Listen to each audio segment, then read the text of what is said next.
as I mentioned before, this concept of the amygdala being hijacked really plays into this naturalistic philosophy that there are certain, we've mapped the brain, we understand it, we know the different silos and how they operate, when in reality that's just, I wish it were the case, then we could understand, our human function a little bit better, but that's just not scientifically what we know to be true. That the brain operates with multiple centers interacting at very high levels. It's hard, neurologists will tell you, it's hard to reduce those variables to know what's involved. Things that would be physical, things that might be cognitive, things that are social, right? So all those things are impacting us. Our history, all those things are coming to bear at a given moment, and all of these different brain centers. Now, as we sort of wind this discussion down, one of the next myths that I want us to talk about, which sort of plays into this concept, is what's been known broadly as the triune brain theory. Some people describe it in terms of the reptilian brain historically, or some people know it under some concept of the polyvagal theory. And so the next thing I want us to talk about is this myth of the triune brain theory. Mm-hmm. Sure. So this theory is developed by Paul MacLean in the 1960s and 70s, and according to his triune brain model, he says that we can effectively divide the human brain into three domains. One, the reptilian brain, where our instincts reside. Two, a mammalian brain, or often you hear the word limbic system, where our emotions reside. And three, the neocortex, where the human capacity for language, logic, and planning reside. So this is where the popular idea that trauma impacts specific parts of the brain responsible for emotion processing, responsible for memory, like the amygdala, hippocampus, thalamus, and then to say that structure X is responsible for function Y now that it's damaged. But again, fact-checking this theory, this model is based on wide-ranging anatomical studies of brains in animals, such as alligators and monkeys. And interestingly, I think the appeal is that it appeals to psychotherapists because it seemed to give biological credence to Freud's theory of personality, with ego and superego mapping neatly into these three parts of reptilian, limbic, and cortical brains. The triune brain model is built on three assumptions. One, the evolution of mankind, that they study the brains of monkeys and alligators. Two, that the brain evolved with more complex layers being added on top of pre-existing layers like geological strata. And three, that different functions of the brain are compartmentalized into different regions. Now, it's interesting, this model was quickly rejected by scientists even in the late 70s, very quickly, because the model is too simplistic. It is widely believed by, but yet it's still widely believed by the general public, and modified into Stephen Porges' polyvagal theory in 1994.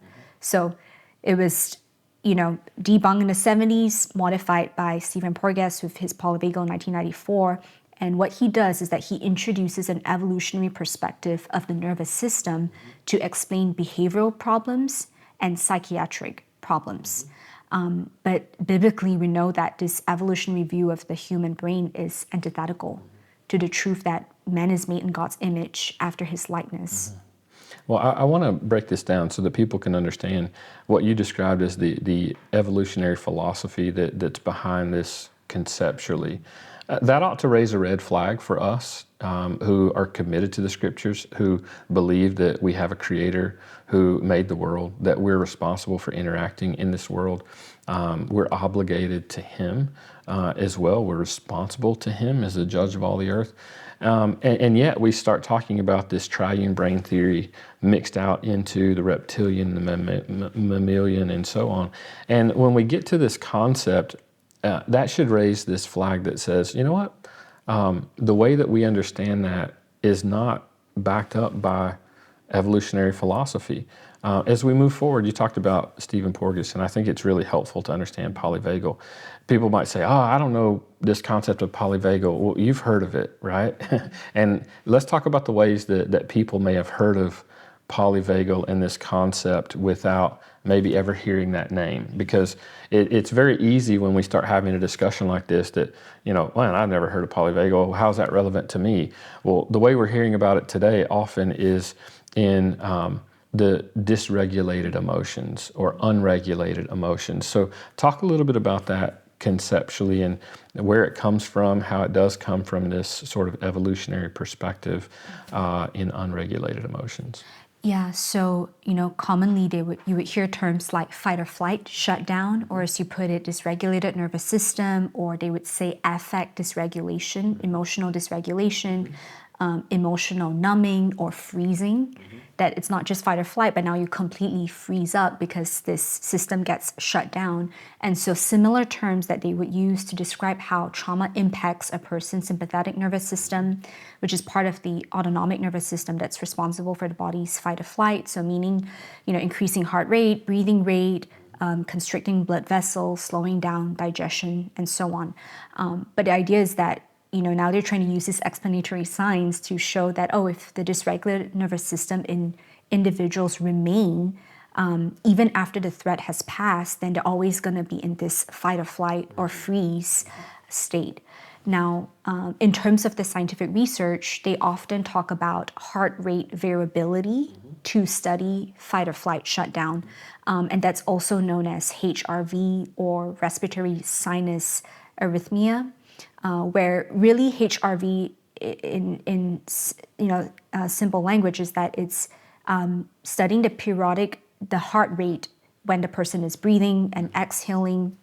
So monitoring changes of the heart rate or resting heart rate, sometimes they would say. And so then they would try to show how does this HRV, how does it measure what the vagal nerve would be functioning in a fight, flight, or freeze response.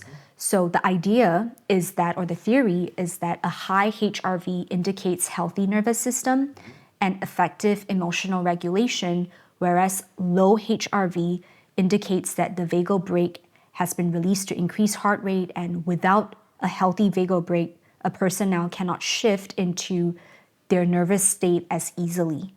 And then they would say now chronic stress will put them outside a window of tolerance, that now this vagal system is not working as it should, and that leads to emotional dysregulation.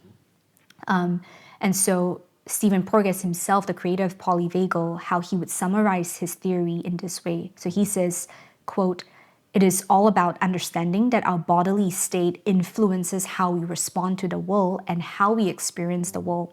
It's really all about how you feel. Polyvagal theory is about whether you feel safe enough." He goes on to explain that trauma is not the event, but a physiological experience, which is why people need to listen to their body, unquote. So that's a common term too, of feeling safe enough or not.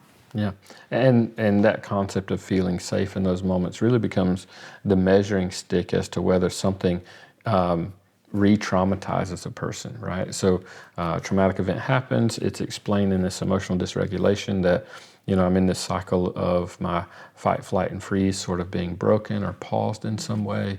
And now I find myself, anything that might breach that feeling of safety becomes a candidate for re-traumatization. And so this is myth number 5, right? You've talked about that our fight or flight system begins to shut down. And these concepts were debunked from the 70s. Polyvagal concept back in the 1970s. And it's amazing to me how scientifically these concepts have made a comeback.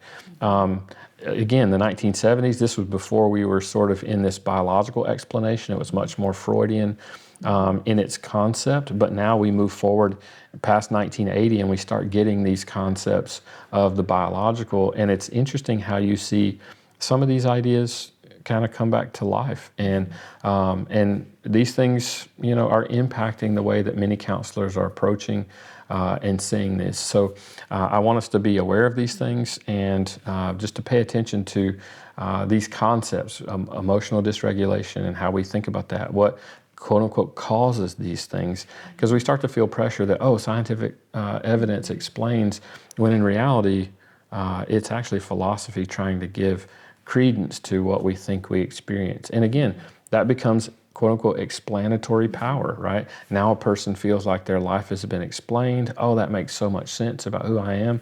And it becomes sort of a defining moment, and a person feels better because, oh, somebody understands me, when in reality, this is not backed by scientific evidence. So as we close this one out, we're going to be thinking in the next discussion about this concept of epigenetics. And this is probably a new idea of science, but how epigenetics and the concept of it doesn't impact us in trauma, not just in ourselves, but even in subsequent generations, which is an interesting topic. So.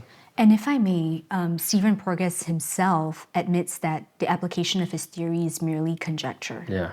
And he says that the theory was not proposed to be either proven or falsified, but rather to be informed by research and modified. And we should be able to identify one of the tenets, one of the features of pseudoscience is the presence of unverifiable claims. So polyvagal theory is considered pseudoscience when the creator himself freely acknowledges that he did not propose the theory to be proven or falsified. In fact, he also said, quote, "We did not evaluate individuals with PTSD, but it is possible that individuals with a history of PTSD might have a lower threshold to remove the vagal brake and to employ fight or flight defensive strategies.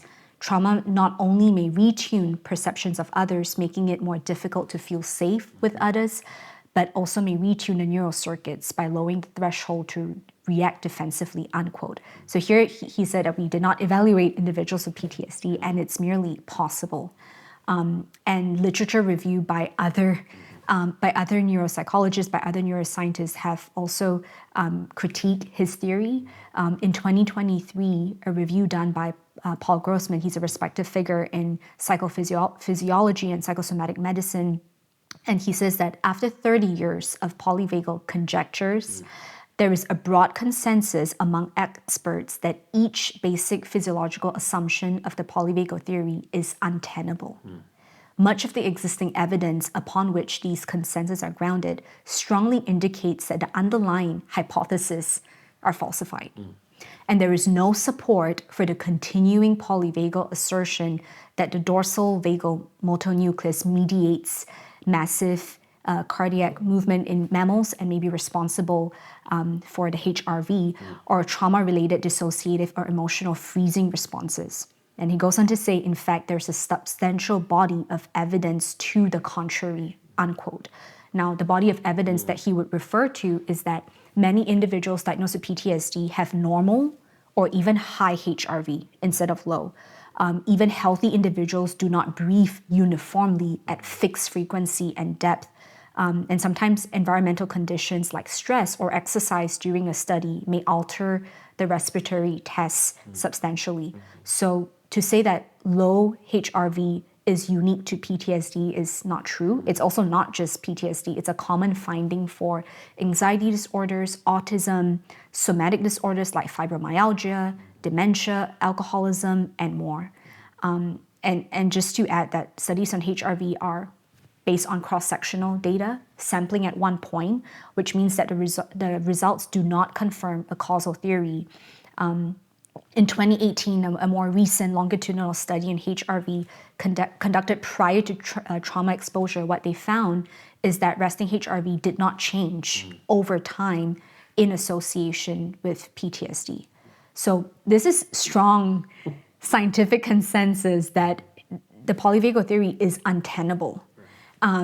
And so the idea that, one's fight or flight system can be shut down according to scientific research is unestablished by scientific consensus and even admitted by Porges himself to be conjecture. Yeah, in this last section, you've done three basic things. Number one, you've helped us to understand that even Stephen Porges was never trying to accommodate some sort of scientific threshold. He recognized that what he was doing could not be proven in a scientific nature. So that's number one. If you think of the logic here, okay, if we're saying, many biblical counselors or quote unquote biblical counselors are saying, we're looking for that which is psychologically evidenced or that is scientific evidence that should help us to build theory. Well, what you've just done is helped us to see that this is not based on scientific evidence, but interestingly enough, so many are latching on to this concept of dysregulated emotions. The third thing that you've helped us to do is that not only is the science not tenable or reliable or verifiable, scientists have actually demonstrated that this is not a tenable position. This is not a tenable explanation. And yet here we are feeling pressure to accommodate all kinds of extra biblical material called common grace insights in order now to build in this concept of dysregulated emotions. And yet, historically, when we look at the science, the quote unquote scientific evidence behind it, we're not seeing something that would rise to the threshold of acceptance, especially in a way to alter our perspective on human nature and the usefulness and the depth of dynamic that we see in Scripture to minister well to people. So, I think this is really helpful to be able to expose some of these concepts that we're finding are very pervasive. Do we care about emotions? Of course we do.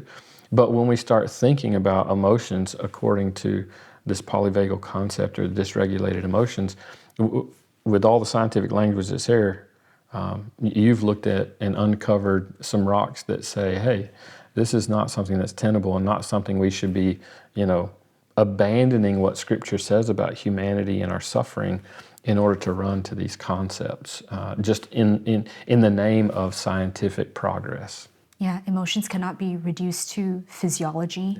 And biblically, God's not going to put anyone in a position that their only option is to sin. But even scientifically, that this is very strong language where Paul Grossman's saying is that there's no consensus that the body of evidence proves otherwise. And it's not just associated with PTSD symptoms, but so many other physical conditions.